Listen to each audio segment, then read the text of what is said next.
బులెటిన్లో first of all breaking news చూస్తున్నాం. పెన్షనర్లకు ఏపీ హైకోర్టులో బిగ్ షాక్ తగిలింది.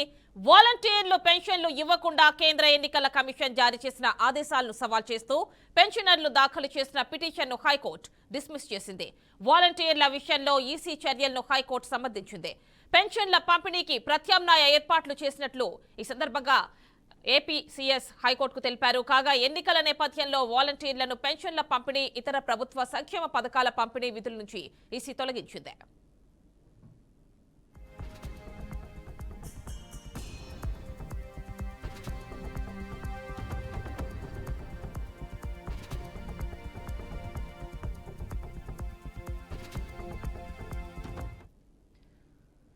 ఎలక్షన్ కోడ్ ముగిసే వరకు ప్రత్యామ్నాయం చూసుకోవాలని ప్రభుత్వాన్ని ఈసీ ఆదేశించింది. దీంతో ఈసీ నిర్ణయాన్ని సవాల్ చేస్తూ పెన్షనర్లు హైకోర్టులో పిటిషన్ దాఖలు చేశారు. గతంలో మాదిరిగానే వాలంటీర్లు ఇంటికొచ్చి పెన్షన్లు ఇచ్చేలా ఆదేశాలు ఇవ్వాలని విజ్ఞప్తి చేశారు. ఈ పిటిషన్పై ఇవాళ విచారణ జరిపిన న్యాయస్థానం ఈసీ చర్యలను సమర్థిస్తూ పెన్షనర్లు దాఖలు చేసిన పిటిషన్ను తోసిపుచ్చింది. మరోవైపు ప్రభుత్వం ఇవాల్టి నుండి పెన్షన్ల పంపిణీ ప్రారంభించింది. గ్రామ వార్డు సచివాలయాల్లో లబ్ధిదారులకు పెన్షన్లు అందిస్తుంది.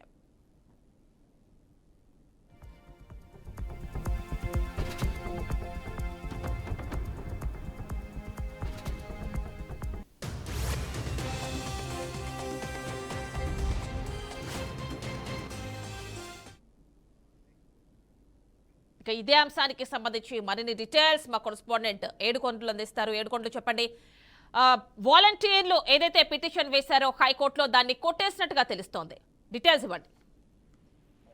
ఏమని ఇటు ఏపీ సర్కార్కు హైకోర్టులో షాక్ తగిలిందని చెప్పొచ్చు. అది ఏపీ వాలంటీర్లు పెన్షన్ పంపిణీని నిలువరిస్తూ ఎన్నికల సంఘం జారీ చేసినటువంటి ఉత్తర్వులను సవాల్ చేస్తూ ఇటు పెన్షనర్లు దాఖలు చేసినటువంటి పిల్ను అటు హైకోర్టు కొద్దిసేపటి క్రితం కొట్టేసింది. అయితే వాలంటీర్ల వ్యవస్థ లేని ఇతర రాష్ట్రాల్లో కూడా పెన్షన్లు యథేచ్ఛగా పంపిణీ చేస్తున్నారు, ఎటువంటి ఇబ్బందులు లేవు, అటువంటి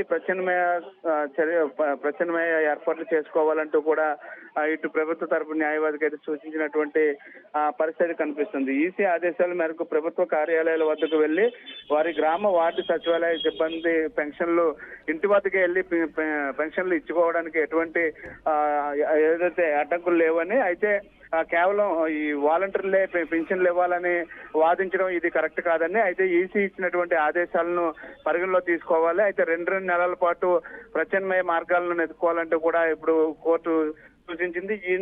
ఈ మేరకు ఏదైతే ఇప్పటికే ఉత్తర్వులు అందిన నేపథ్యంలో సజావుగా పెన్షన్ల పంపిణీకి ఈసీ ప్రత్యామ్నాయ చర్యలు తీసుకున్న నేపథ్యంలో దాన్ని ఆ మార్గదర్శకాలనే మీరు ఫాలో అవ్వాలంటూ కూడా చెప్పినటువంటి పరిస్థితి. ఈ నేపథ్యంలో ఏదైతే పెన్షనర్లు వేసినటువంటి పిటిషన్ అయితే కోర్టు కొట్టివేయడంతో ఇది ఆ ప్రభుత్వానికి దెబ్బ అనేది చెప్పుకోవచ్చు. అయితే ఇప్పటికే ఈ రోజు సాయంత్రం 4 గంటల నుంచి పెన్షన్లు అన్ని చోట్ల కూడా పంపిణీకి సిద్ధంగా ఉన్నట్లుగా కూడా తెలుస్తుంది. అయితే ఇంకా కొన్ని చోట్ల అయితే ఇంకా డబ్బు చేతికి అందకపోవడం వల్ల ఇంకా ఆలస్యం అవుతుందని, కాబట్టి ఈ రోజు 4 గంటల నుంచి ఖచ్చితంగా అన్ని వార్డు సచివాలయాల వద్ద కూడా పెన్షన్లు పంపిణీకి సిద్ధంగా ఉన్నామని చెప్పేసి అధికారులు అయితే తెలిపారు. ఈ నేపథ్యంలోనే ఇప్పుడు హైకోర్టులో వేసినటువంటి ఈ పెన్షనర్లు వేసినటువంటి పిటిషన్ అయితే మాత్రం ఏపీ హైకోర్టు తోసిపుచ్చింది.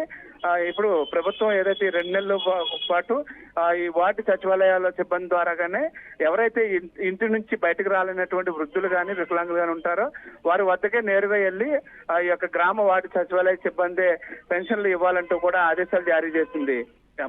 అంటే ఎవరైతే వికలాంగులు కావచ్చు, వృద్ధులు కావచ్చు, ఇలాంటి వారికి వాళ్ళ ఇళ్ల దగ్గరికే వెళ్లి ఇవ్వాలని చెప్తోంది కోర్టు. మిగిలిన వాళ్ళంతా కూడా గ్రామ సచివాలయాల వద్దకు వచ్చి వాళ్లే కలెక్ట్ చేసుకోవాల్సి ఉంటుంది, అంతేనా ఏడుకొండలు? అంటే వార్డు సచివాలయాల దగ్గరికి ఒప్పుకున్న వాళ్ళంతా కూడా వచ్చి వార్డు సచివాలయాల దగ్గర తీసుకోవాలి. అయితే ఎవరైతే వృద్ధులు కానీ నడవలేనటువంటి వారు అలాగే వికలాంగులు ఉంటారో వారికి మాత్రం వారిని గుర్తించి ఎవరైతే ఇప్పటికే ఆ వార్డు సచివాలయాల్లో వారికి సంబంధించినటువంటి లిస్ట్ కూడా ఉంటుంది కాబట్టి వారి దగ్గరికే నేరుగా వెళ్ళి ఇటు వార్డు సచివాలయ సిబ్బంది పెన్షన్లు ఇవ్వాలంటూ కూడా ఇప్పుడు ఏదైతే ఈసీ చెప్పిందో అదే విషయాన్ని ఇప్పుడు మరలా కోర్టు కూడా మరొకసారి పునరుద్ఘాటించింది. Okay Edukondalu, thank you. Right.